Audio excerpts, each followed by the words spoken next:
Jazakallah khairan. Bismillahirrahmanirrahim. Alhamdulillahi rabbil alamin. Allahumma salli wa sallim ala sayyidina Muhammadin miftahi babi rahmatillah adada ma fi ilmillah salatan wa salaman daimaini bidawami mulkillah wa ala alihi wa sahbihi. Allahumma salli ala sayyidina Muhammadin salatan taftahu biha lana futuhal arifin wa tufaqihuna biha fid din wa ala alihi wa sahbihi. Assalamu alaikum warahmatullahi wabarakatuh. Alhamdulillah bisa bertemu kembali dengan majelis ini sehat walafiat. Mudah-mudahan tahun depan Allah pertemukan kita kembali sehat walafiat fi taatillah. Mudah-mudahan tahun berikut dan berikutnya dan berikutnya dan berikutnya Allah pertemukan kita di majelis ini dalam keadaan sehat walafiat. Terus tapi pasti kita nanti akan berpisah. Enggak ada yang namanya terus-terus. Pasti nanti ada ujungnya, namanya inna lillahi wa inna ilaihi raji'un. Pasti kita akan kembali kepada Allah Subhanahu wa ta'ala. Itu sesuatu yang tidak mungkin dihindari. Rasulullah SAW pun kembali, para nabi dan rasul juga kembali, para wali juga kembali, terserah berapa panjang usianya, tapi pasti akan kembali. Mudah-mudahan kalau tiap tahun datang ke sini, nanti insya Allah kembalinya husnul khotimah. Nanti kembalinya insya Allah indah. Nanti insya Allah kembalinya seperti orang yang kalau masuk kuburan, masuk pemakaman, diajarkan oleh Nabi Muhammad sallallahu alaihi wasallam untuk mengucapkan Assalamualaikum ya ahlal kubur wa nahnu insyaallah bikum lahikun. Hey, kalau masuk kuburan suruh manggil dulu tuh yang di makam itu. Jangan dikira yang di makam itu batu nisan ya. Yang di makam itu bukan batu nisan, yang di makam itu bukan gundukan tanah. Tetapi di situ mungkin ada almarhum ayah saya, di situ ada mungkin almarhum Allah kalian, di situ mungkin ada almarhum kakek kita, di situ mungkin ada almarhumah nenek kita, di situ mungkin ada almarhum ayahnya teman kita. Di pemakaman itu isinya orang-orang yang beriman kepada Allah Subhanahu wa ta'ala. Makanya kalau masuk disuruh nyapa dulu. Assalamualaikum ya ahlal kubur. Hei yang ada di pemakaman ini. Hei ahli kubur ini. Hei yang tinggal di sini. Mudah-mudahan kalian semua selamat. Assalamualaikum warahmatullahi wabarakatuh. Gak sampai di situ. Dilanjutkan oleh Nabi Muhammad sallallahu alaihi wasallam dengan sabda beliau, wa nahnu insyaallah bikum lahikun. Dan insyaallah kami bisa nyusul kalian. Ulama menjelaskan, lawang mati itu judulnya wajib. Makhluk itu wajib mati. Jadi enggak ada judulnya insyaallah mati, itu enggak ada. Pasti mati, sudah ketentuannya Allah. Kullu nafsin dha'iqatul maut, pasti mati. Tapi kenapa dalam doa ziarah Nabi Muhammad sallallahu alaihi wasallam mengajarkan kita untuk mengucapkan wa nahnu insyaallah, dan kami insyaallah bikum lahikun, bisa nyusul kalian. Kenapa? Karena enggak semua orang bisa nyusul wali-wali Allah. Gak semua orang meninggal dunia bisa nyusul Nabi Muhammad SAW. Gak semua orang meninggal dunia bisa nyusul orang-orang yang soleh. Na'udzubillah min dzalik. Ada orang yang meninggal dunia tapi yang disusul adalah orang-orang yang tempatnya dikubur disiksa. Na'udzubillah min dzalik. Ada orang-orang yang meninggal dunia yang nantinya dia nyusul penghuni neraka. Na'udzubillah min dzalik. Maka Nabi mengajarkan wa nahnu insyaallah bikum. Mudah-mudahan kita ini bisa nyusul kalian. Nyusul siapa? Nyusul para anbiya wal mursalin, menyusul para aulia wassalihin. Meninggalnya nanti nyusul orang-orang yang mulia. Karena kalau yang disusul orang-orang yang mulia, nanti meninggalnya juga mulia. Maka nanti tempat tinggalnya di alam kubur juga mulia. Kemudian nanti bangkitnya juga dikawal orang-orang yang mulia. Setelah itu nanti di mahsyar akan kumpul bersama orang-orang yang mulia, dipimpin oleh makhluk Allah yang paling mulia, yaitu baginda Muhammad sallallahu alaihi wasallam. Kemudian dibawa oleh kanjeng Nabi Muhammad SAW ke tempat yang termulia, yaitu surganya Allah subhanahu wa ta'ala. Malam hari ini, alhamdulillah, Habib Muhammad tadi sudah ngomong panjang lebar. Maulid juga alhamdulillah udah dibaca mulai ba'dal maghrib. Dan kita menunggu untuk sholat isya berjamaah. Saya cuman mau nambah dikit saja, mudah-mudahan barokah manfaat. Boleh saya nanya? Boleh. Ini perenungan saya semalam. Semalam saya ceramah di Jatibarang, tempatnya Syekh Soleh Basalamah. Saya ceramah di masjid di kampung itu. Nah, ketika ceramah itu Allah kasih saya ingatan untuk diri saya. Mudah-mudahan ingatan ini manfaat untuk antum semuanya. Tapi tolong dijawab pertanyaan saya ya. Kira-kira pohon-pohon, sawah-sawah, gunung-gunung, lautan-lautan, bintang-bintang, langit, semua yang antum lihat di muka bumi, di bawah bumi, di daratan, di lautan, di udara, di jagat raya, ini ada yang menciptakan tidak? Ada yang menciptakan tidak? Ada yang menciptakan tidak? Siapa yang menciptakan? Siapa yang menciptakan? Ada yang lain enggak? Ada yang lain enggak? La ilaha illallah. Yang menciptakan hanya Allah, enggak ada yang lain. Kalau begitu statusnya Anda, statusnya saya, statusnya kita di jagat raya ini siapa? Makhluk, ciptaan, sama dengan pohon, sama dengan batu, sama dengan air, sama statusnya. Saya nggak ngomong nilainya ya, nggak ngomong nilainya. Sama statusnya kita, ya sama statusnya kita dengan malaikat, makhluk. Sama statusnya kita dengan tetumbuhan, makhluk, ciptaan. Artinya apa? Sadar diri dong. Sadar diri. Kalau bahasa anak muda, sadar bro. Bahasa anak muda gitu. Sadar bro. Kamu itu sama dengan kambing. Kamu itu sama dengan sapi. Kamu itu sama dengan pohon.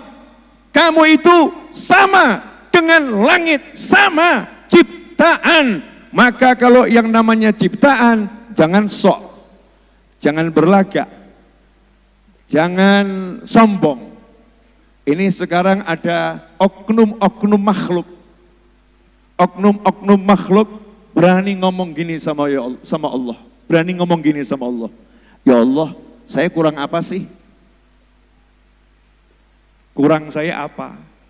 Kenapa kok hidup saya seperti ini? Bukankah aku udah sembah kamu? Bukankah aku udah sholat? Bukankah aku puasa? Bukankah aku jalankan kewajiban-kewajiban? Kenapa hidupku seperti ini ya Allah? Kenapa ya Allah? Kurang apa aku? Mohon maaf, saya ingatkan, Allah mau masukkan kita ke neraka, itu urusannya Allah. Allah mau masukkan kita ke surga, itu urusannya Allah. Allah mau membuat hidup kita enggak enak, itu urusannya Allah. Allah mau menghapuskan kita semua, itu urusannya Allah. Siapa kita? Bukan siapa-siapa. Kita bukan siapa-siapa. Jangan sok. Dikit-dikit ibadah sok. Dikit-dikit taat sok. Dikit-dikit merasa jadi Tuhan. Dikit-dikit merasa punya sesuatu. Dikit-dikit merasa hebat. Dikit-dikit udah merasa aku.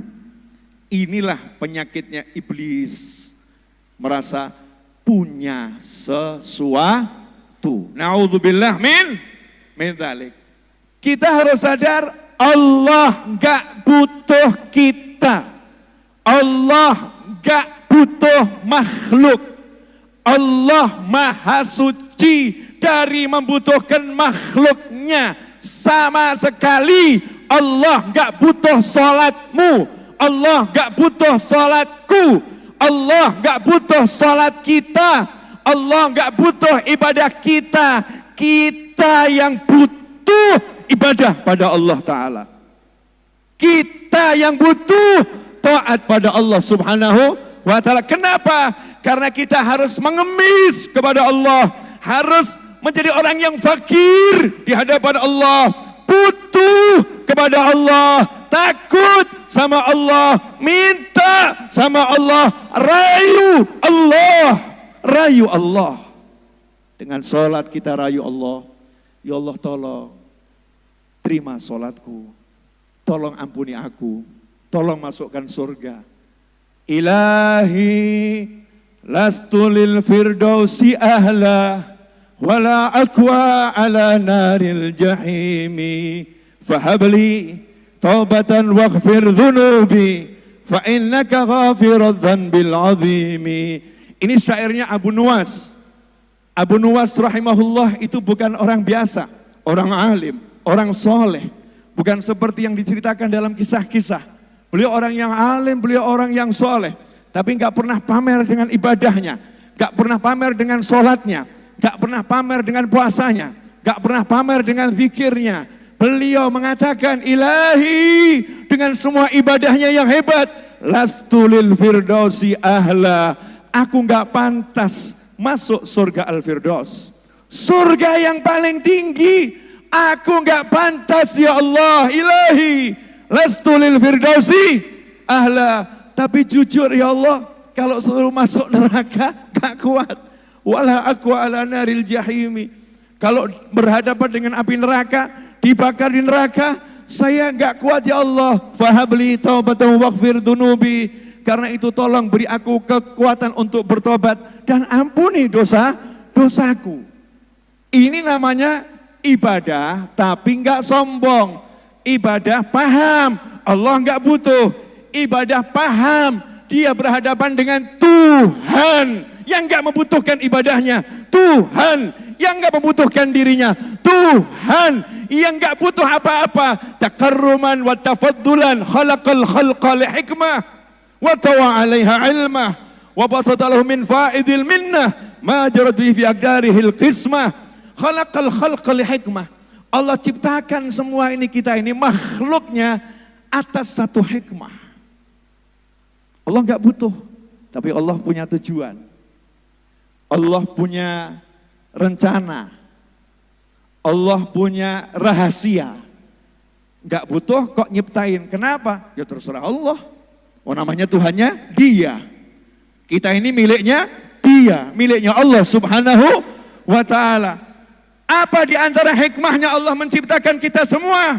Allah ingin menunjukkan besarnya cintanya Allah kepada makhluknya. Allah ingin menunjukkan betapa besarnya rasa sayangnya Allah kepada makhluknya. Allah ingin menunjukkan bagaimana rahmatnya Allah kepada makhluknya. Allah ingin menunjukkan bagaimana sayangnya Allah kepada saya. Sayangnya Allah kepada antum. Sayangnya Allah kepada kita. Allah akan tunjukkan dan Allah akan pamerkan. Pertanyaan kedua. Pertanyaan pertama udah dijawab. Oke? Udah paham jawabannya?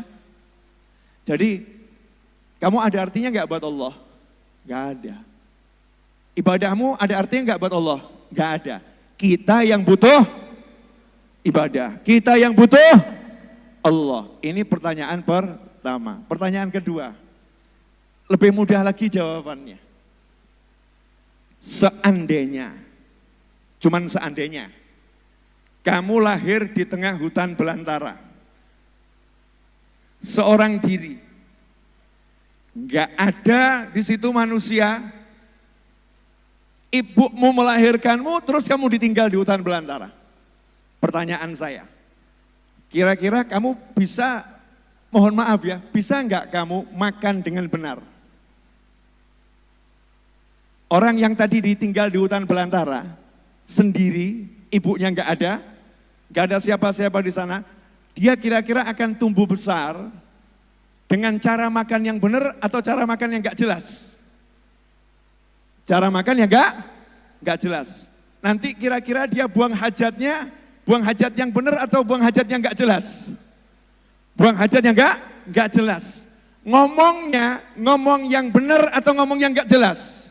Ngomong yang nggak jelas. Kenapa? Karena nggak ada yang didik. Karena nggak ada yang ngajarin. Karena nggak ada yang mencontohkan. Karena nggak ada yang memberitahu. Sehingga hidupnya liar. Hidupnya liar. Kalau kumpulnya sama sapi, dia akan mirip seperti sapi. Kalau kumpulnya sama ayam, dia akan mirip seperti ayam. Kalau kumpulnya sama gorila, dia akan mirip seperti gorila. Kalau kumpulnya itu sama kucing, dia akan mirip seperti kucing. Apa yang jadi kumpulannya, itu yang akan ditiru. Pertanyaan saya, sederhana sekali. Saat kita ada di dunia ini, sekarang kita tinggal di mana ini? Di bumi, betul ya? Di bumi. Di buminya Allah Subhanahu wa Ta'ala. Pengen gak kita bisa hidup seperti yang dimau Allah? Pengen gak? Karena kalau hidup kita enggak seperti yang dimau Allah, kita enggak akan bisa menikmati hidup.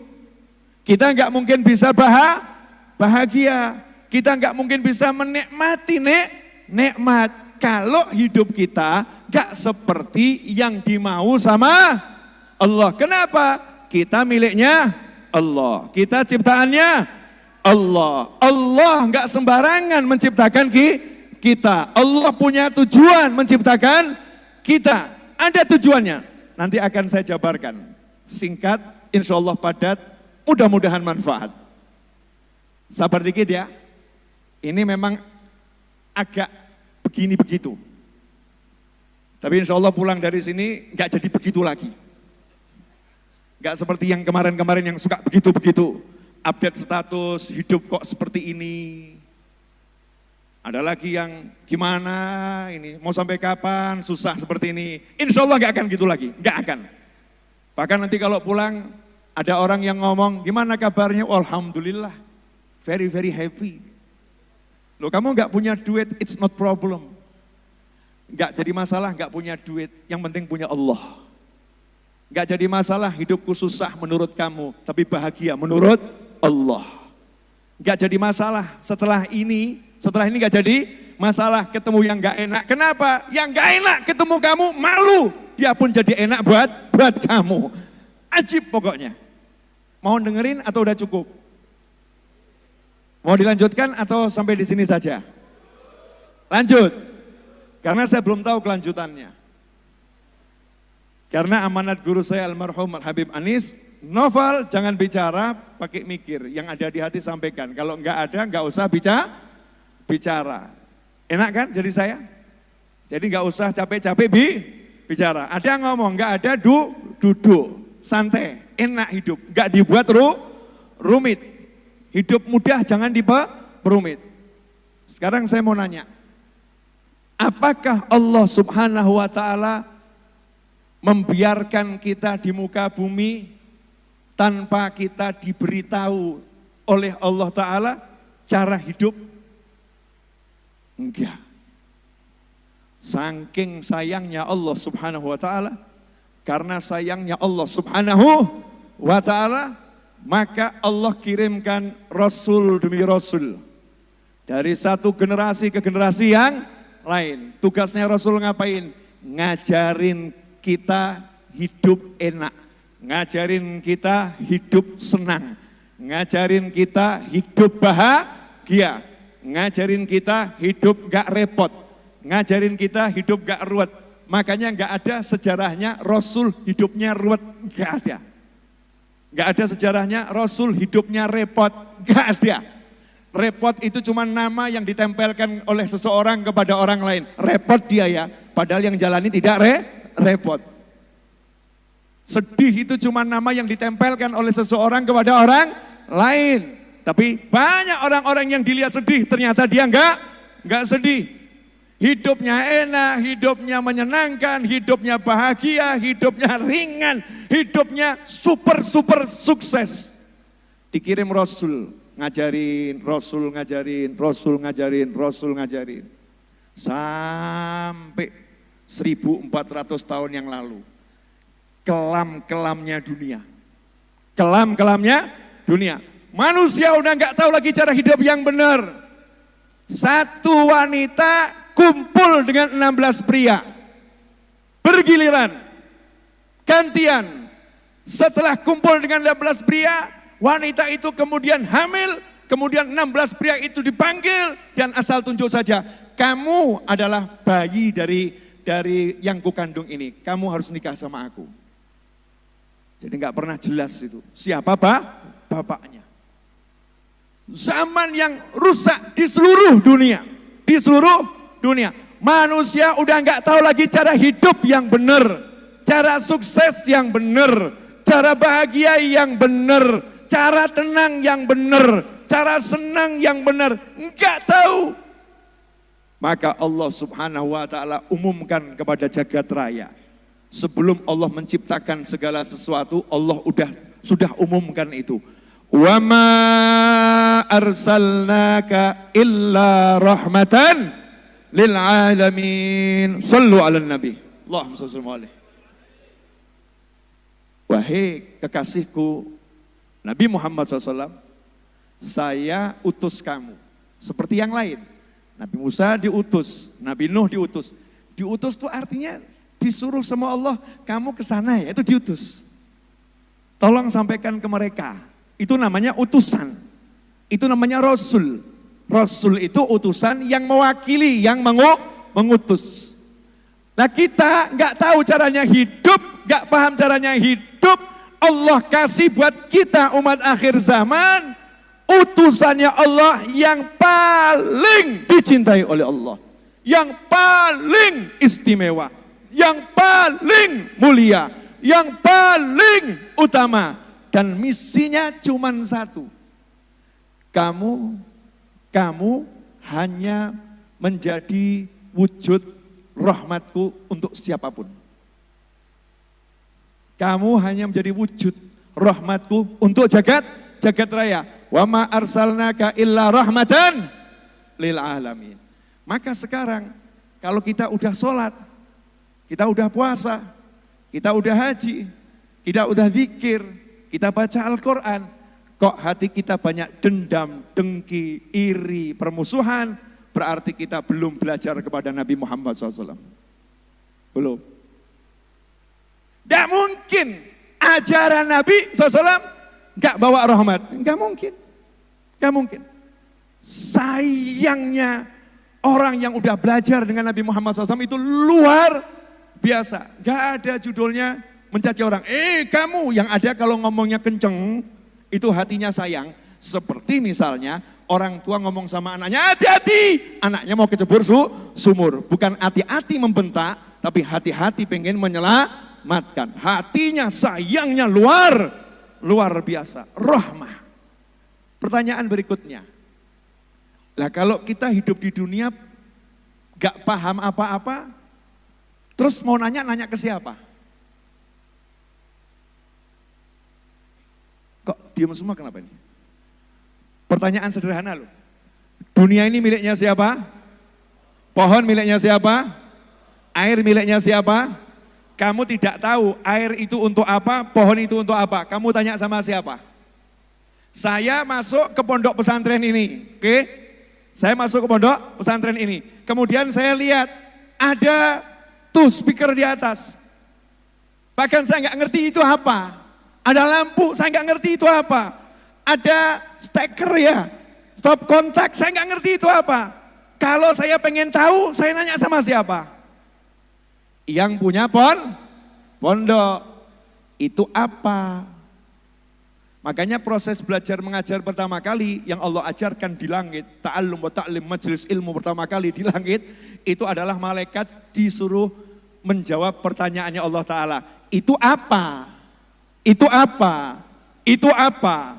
Itu apa? Dan ketika Allah ngobrol dengan Nabi Musa alaihissalam, obrolnya Allah juga nanya, wa ma tilka biyaminika ya Musa. Itu yang di tangan kananmu itu apa? Diajari untuk berani bertanya kepada siapa? Allah Subhanahu wa ta'ala, nanya sama Allah. Ya Allah, itu apa? Yang jadi masalah untuk nanya sama Allah, kita nggak bisa nanya langsung. Makanya Allah kirim utusan untuk apapun pertanyaan kita, tentang apapun yang terbetik di hati, di pikiran kita, jawabannya ada pada utusannya Allah Ta'ala, yaitu baginda Muhammad SAW. Nah, Rasulullah SAW pun jelasin, ini tuh begini, ini tuh begini, ini tuh begini, ini tuh begini, ini tuh begini, ini tuh begini. Dijelaskan detil oleh Nabi Muhammad SAW. Tapi masalahnya kita nggak hidup di zamannya Nabi Muhammad SAW.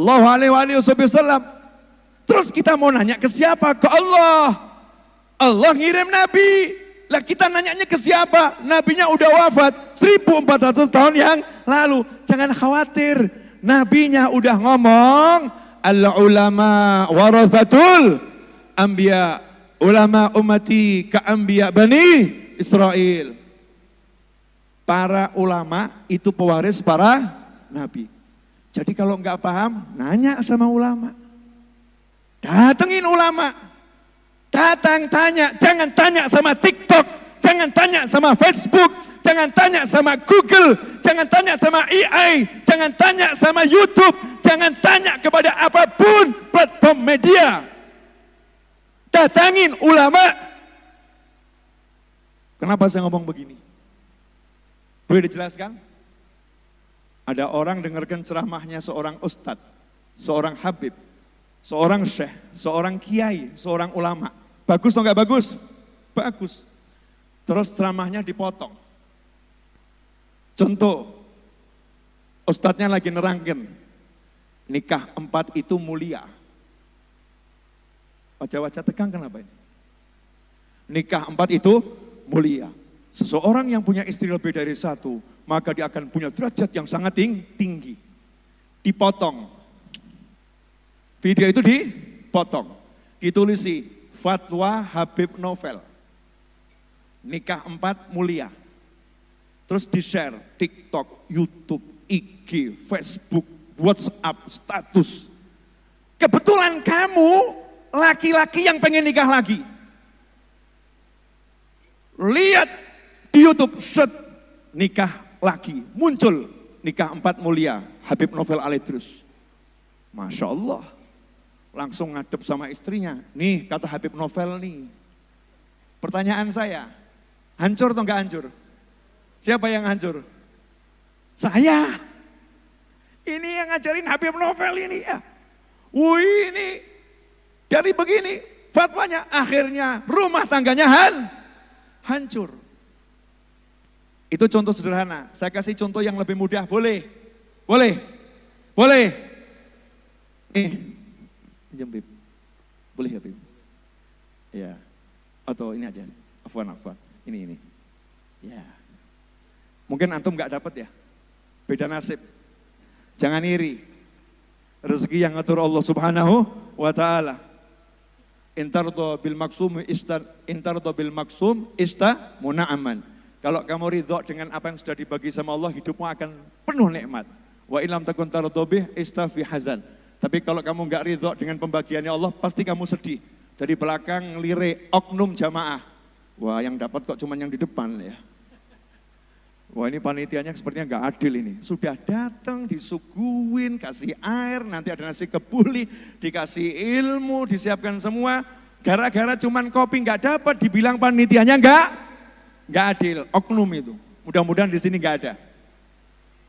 Misalkan ini isinya kopi manis.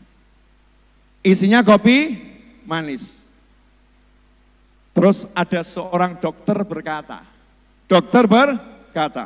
kamu kalau lagi ngantuk, minum kopi manis panas, maka badanmu akan berenergi, matamu akan menyala. Saya mau nanya, pernyataan ini benar atau salah?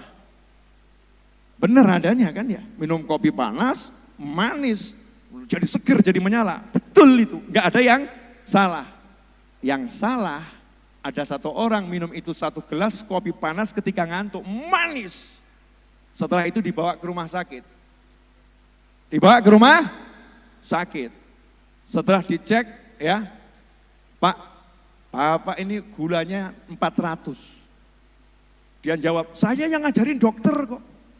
Katanya dokter kalau ngantuk suruh minum kopi panas manis. Jadi ya saya minum. Ya Bapak sadar diri Pak, itu buat orang normal, bukan untuk Bapak. Paham? Jadi urusan minum kopi panas manis, gak bisa setiap orang mengamalkannya. Nanya dulu sama ahlinya, saya boleh minum ini atau tidak, sesuaikan dengan badanmu. Anehnya untuk urusan kopi, soto, sop, dan lain sebagainya, kamu konsultasi ke dokter, ini pantas atau tidak. Tapi untuk urusan surga dan neraka, Anda konsultasi sama YouTube.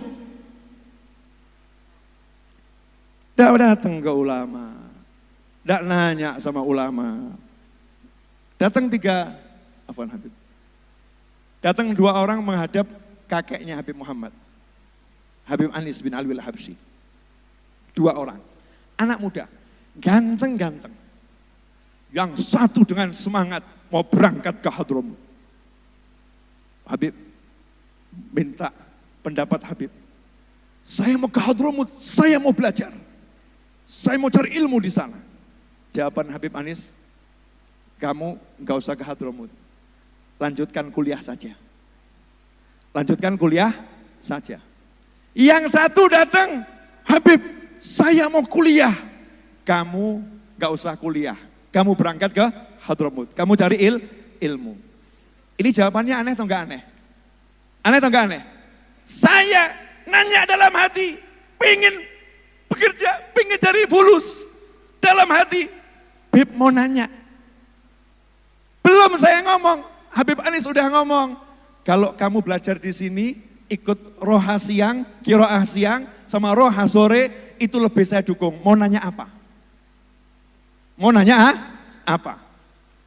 Beda-beda jawaban seorang ulama untuk orang yang sama-sama anak muda dan ketiga-tiganya punya semangat.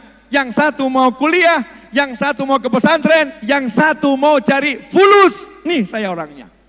Mau cari duit. Mau kerja, 3-tiganya jawabannya berbeda. Kita disuruh datang ke ulama, datang ke guru. Gak setiap amalan itu sama untuk setiap orang. Wah, ada orang itu yang harusnya amalannya pergi ke pasar, justru dia iktikaf di masjid. Salah itu, karena menurut kepalanya sendiri. Sahabatnya Nabi SAW gak pakai kepalanya sendiri. Ada yang datang mau jihad sama Nabi, pulang kamu minta ridho orang tuamu dulu, buat orang tuamu tertawa, bukan buat orang tuamu menangis. Dipilih-pilih oleh Nabi Muhammad Sallallahu Alaihi Wasallam. Itu intermezzo. Kita kembali kepada pertanyaan selanjutnya. Nabi Muhammad SAW sudah 1400 tahun yang lalu wafat. Tapi Rasul ngajarin sahabat ngajarin tabi'in ngaji tabi'in, terus ngajarin sampai sekarang. Tanya sama ulama, maka hidup kita pasti enak. Hidup kita pasti enak, gak mungkin hidup kita ruwet. Yang jadi masalah, sudahkah kita meyakini dengan penuh keyakinan ketika mengucapkan asyhadu an la ilaha illallah wa asyhadu anna Muhammadan Rasulullah SAW. Sudahkah ketika kita mengucapkan aku percaya penuh kalau Nabi Muhammad itu utusannya Allah? Percaya penuh belum? Udah percaya penuh belum? Percaya enggak kalau Rasulullah utusannya Allah? Kalau percaya berarti semua perbuatan Nabi pasti benar. Semua ucapan Nabi pasti benar. Semua sikap Nabi pasti benar. Semua ajaran Nabi bukan teori, tetapi wahyu ilahi yang pasti benar. Tidak mungkin salah, tidak mungkin gagal, tidak mungkin tidak menghasilkan. Percaya enggak? Percaya enggak? Nah, kenapa sering ragu? Allahumma sholli alaihi. Dikasih tahu, baca sholawat, nanti hidupmu enak, hidupmu penuh rahmat. Datang ke Habib Muhammad. Habib, sejak saya baca sholawat, hidup saya jadi berantakan. Semakin drastis ekonomi saya turun. Semakin drastis ekonomi saya itu turun. Yang disalahkan sholawatnya. Yang disalahkan sholawatnya. Habib Muhammad no comment, diam saja. Datang satu orang menghadap Mas Novel ini. Ceritanya juga sama. Setelah baca sholawat hidupnya berantakan. Cuman kalimatnya beda. Mas Novel, alhamdulillah. Saya walaupun hidup semakin berantakan. Walaupun kerjaan semakin kacau. Walaupun rezeki semakin amburadul, alhamdulillah sholawat saya semakin kenceng. Pertanyaan saya, ini kasusnya sama atau beda? Sama-sama baca sholawat, sama-sama hidupnya hancur, tapi yang satu menyalahkan sholawat, yang satu bangga, walaupun hancur dia bangga karena dia bisa bersholawat. Kamu termasuk golongan yang mana? Mikir. Kalau kamu percaya sama Nabi Muhammad SAW, kalau saya percaya sama Nabi Muhammad SAW, kalau kita percaya sama Allah Ta'ala, walaupun setelah sholat semakin miskin, setelah sholat semakin susah, setelah sholat semakin sakit, katakan, walaupun aku sakit, alhamdulillah aku sholat. Jangan dibalik. Kenapa ya semenjak sholat kok saya jadi semakin sakit ya? Masya Allah. Sholatnya disalahkan, zikirnya disalahkan, seakan-akan dia jadi Tuhan yang mengerti semuanya. Sebetulnya itu bisa dijawab dengan jawaban yang sederhana. Boleh saya jawab? Boleh. Saya beli rumah di puncak.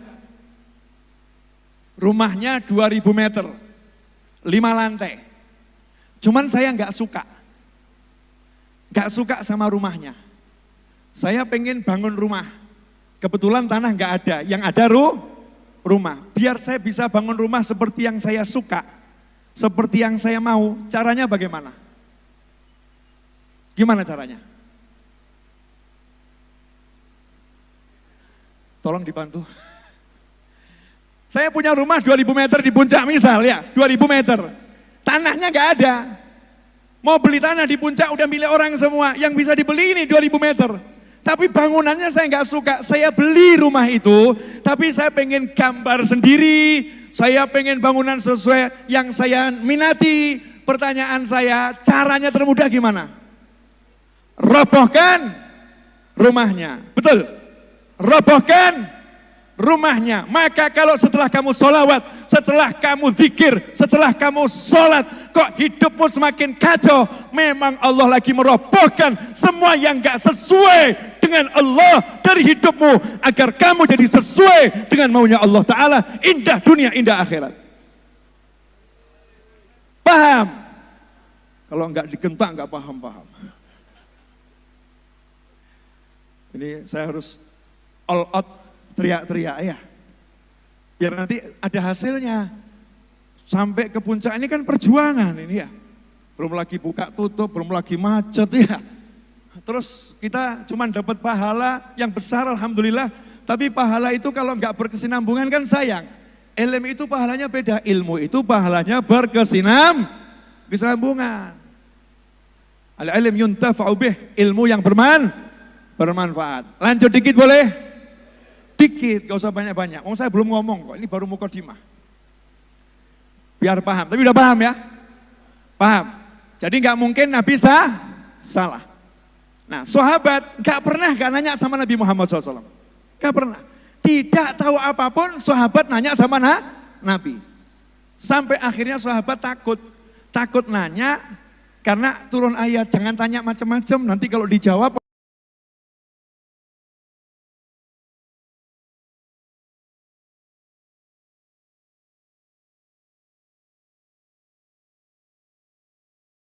beratkan kalian. Ya ayyuhalladzina amanu sallu alaihi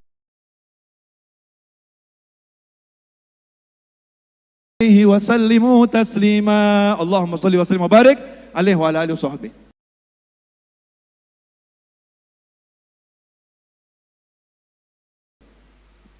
Ayat ini turun ke sahabat, sahabatnya cerdas semua.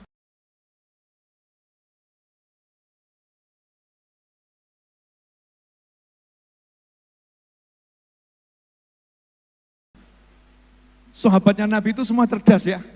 Kamu jangan sok merasa lebih cerdas.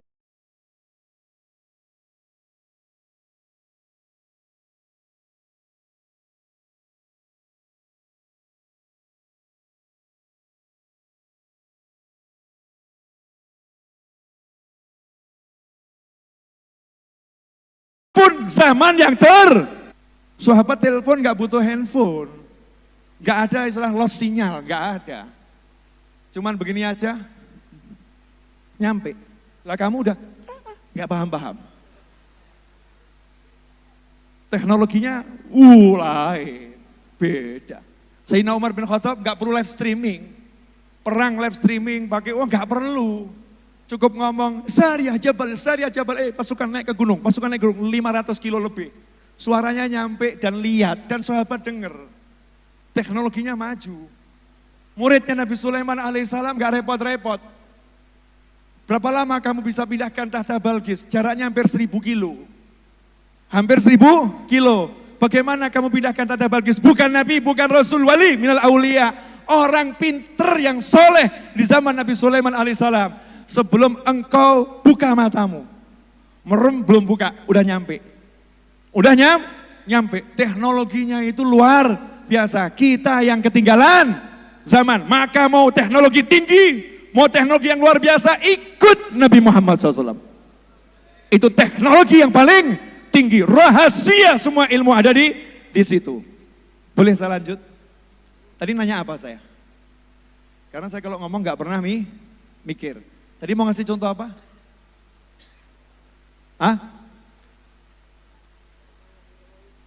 Lanjut, apa lagi? Apa lagi? Saya kalau ngomong nggak pernah mikir soalnya. Yang ada saya ngomong. Saya harapkan antum yang mikir omongan saya.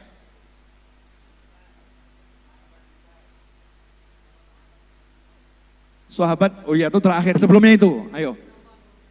Innallaha wa malaikatahu yusalluna 'alan nabi ya ayyuhalladzina amanu sallu alaihi wa sallimu taslima. Sahabat datang menghadap Nabi Muhammad SAW.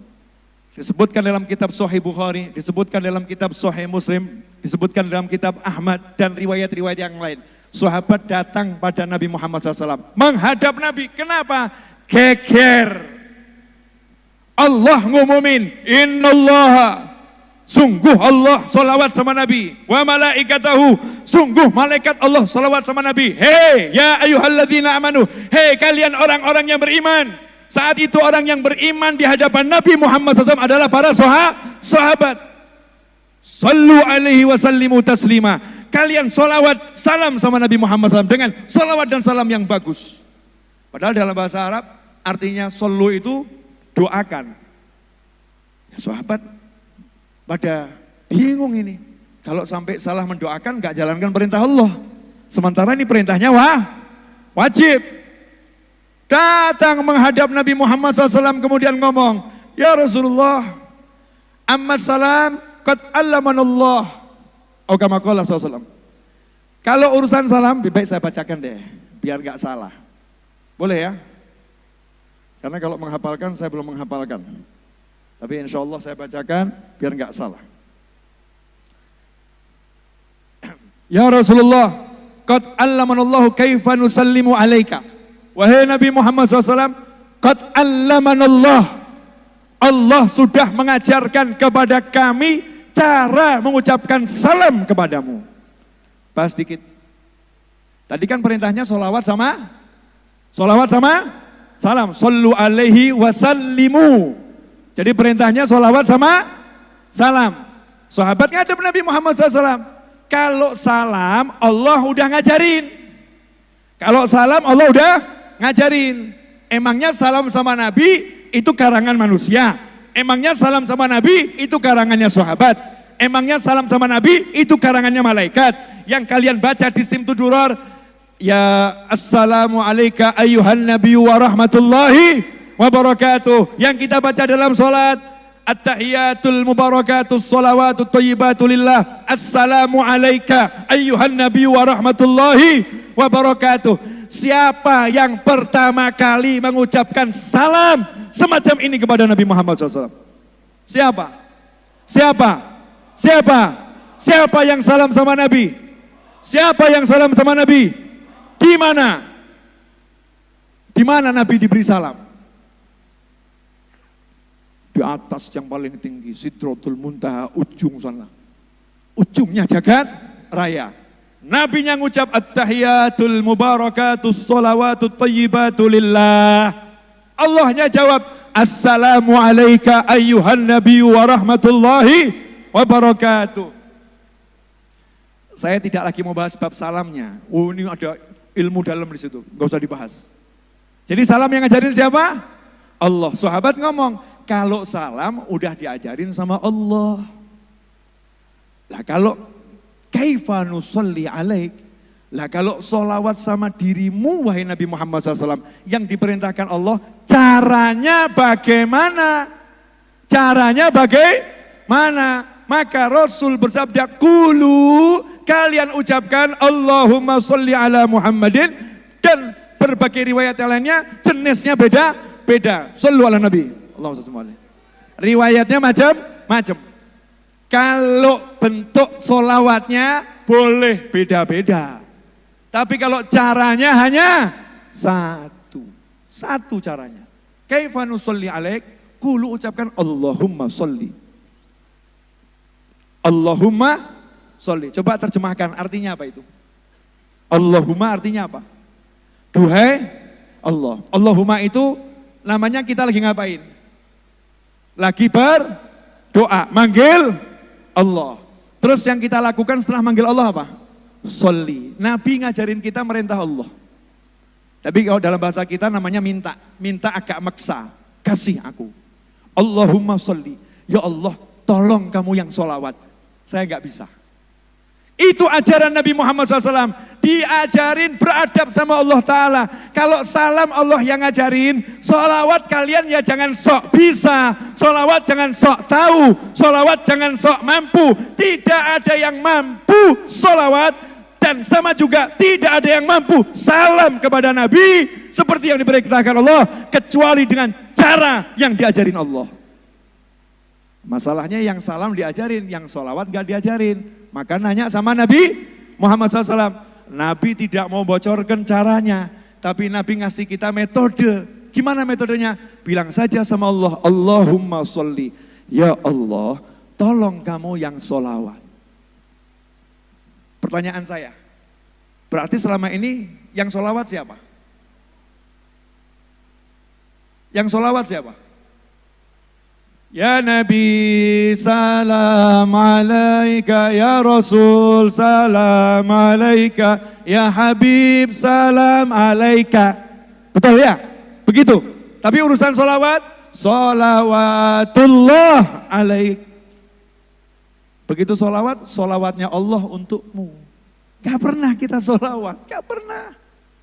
Kita harus beradab, ya Allah aku nggak mampu sholawat, ya Allah aku nggak bisa sholawat, aku nggak bisa menjalankan perintahmu seperti yang engkau perintahkan, maka tolong ya Allah, engkau yang sholawat pada Nabi Muhammad SAW.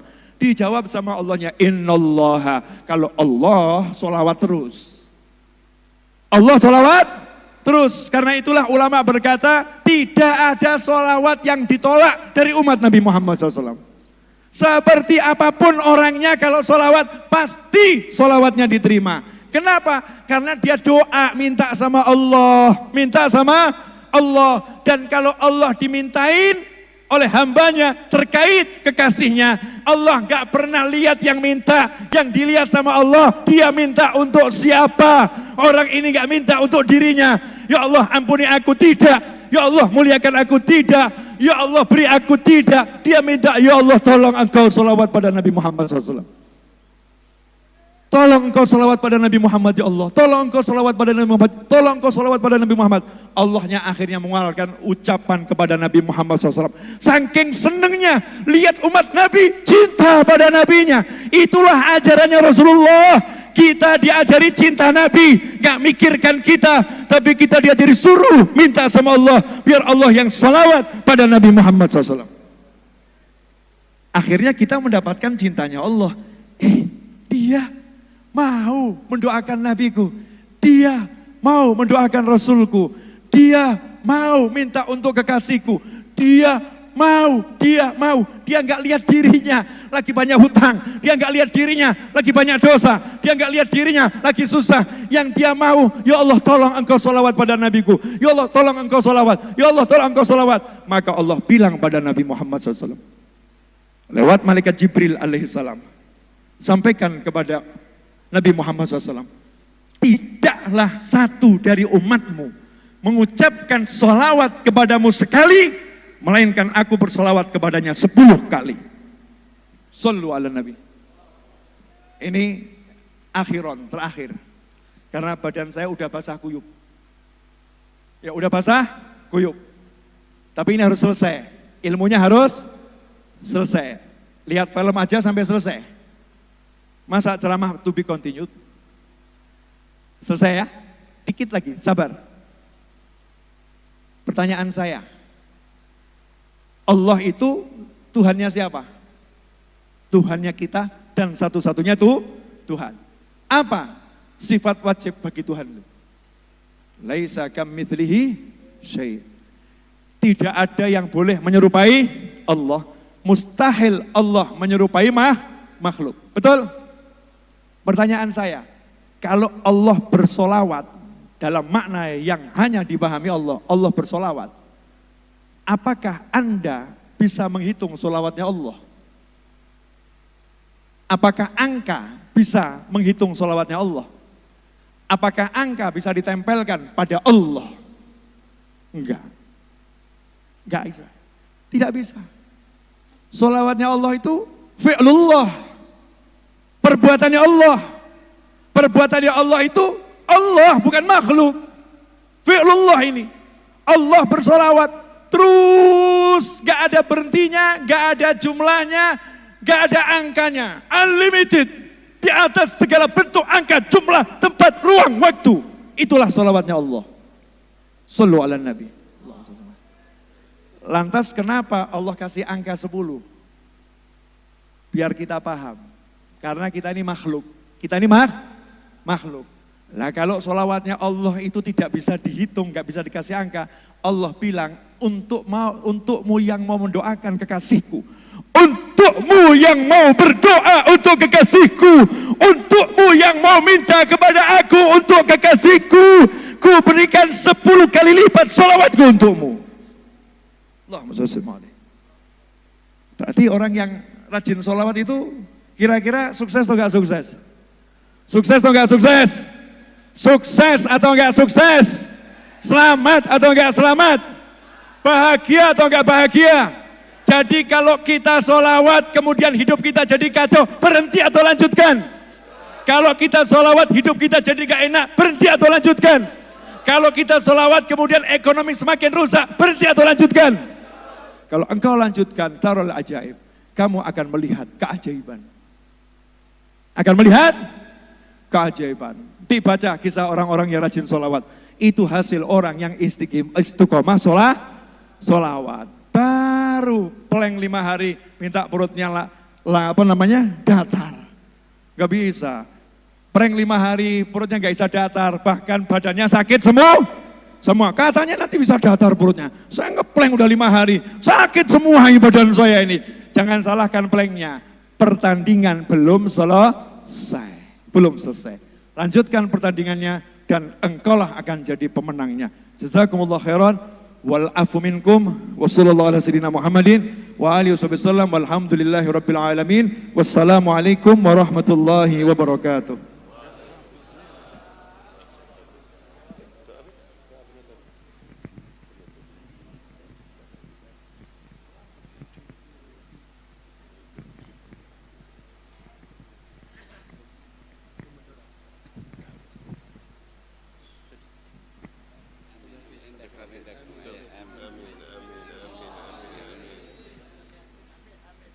Kala Rasulullah sallallahu alaihi wasallam, Abdullah ma qultuhu ana wa nabiyyuna min qabli, la ilaha illallah.